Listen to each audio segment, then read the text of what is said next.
A block of mass m, as shown in figure, moving with kinetic energy E, compresses a spring through a distance 25 centimeter when speed is halved. The value of spring constant of used spring will be. Summary क्या है कि एक block है जिसमें कुछ speed है, momentum है, kinetic energy है, तो ये आगे जा रहा है और स्प्रिंग से ये टकरा गया।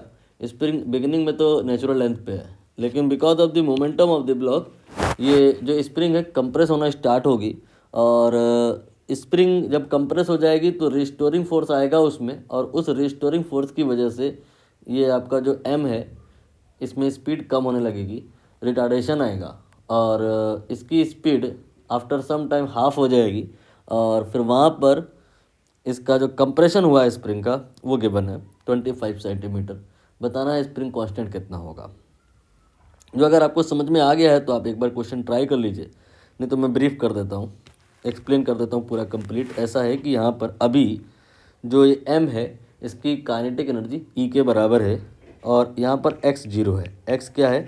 कंप्रेशन।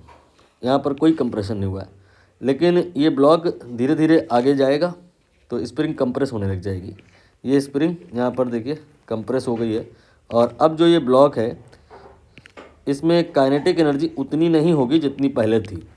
स्पीड कहा है इन्होंने कि आधी हो गई है, तो क्या काइनेटिक एनर्जी भी आधी हो गई होगी? ऐसा तो नहीं है। काइनेटिक एनर्जी का फॉर्मूला होता है हाफ एम वी स्क्वायर, यानी कि K directly proportional to v square होता है।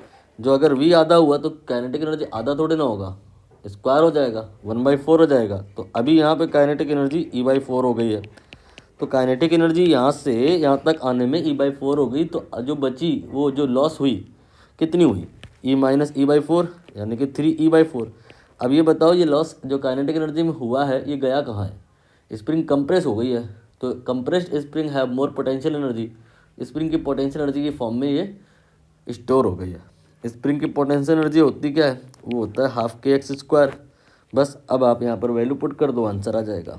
जैसे कि आप यहाँ पर के की वैल्यू ये तो निकालना है, एक्स की वैल्यू रख दो, 25 सेंटीमीटर है, मीटर में कर लो, ये 1/4 हो जाएगा, स्क्वायर कर लो 1/16 हो जाएगा।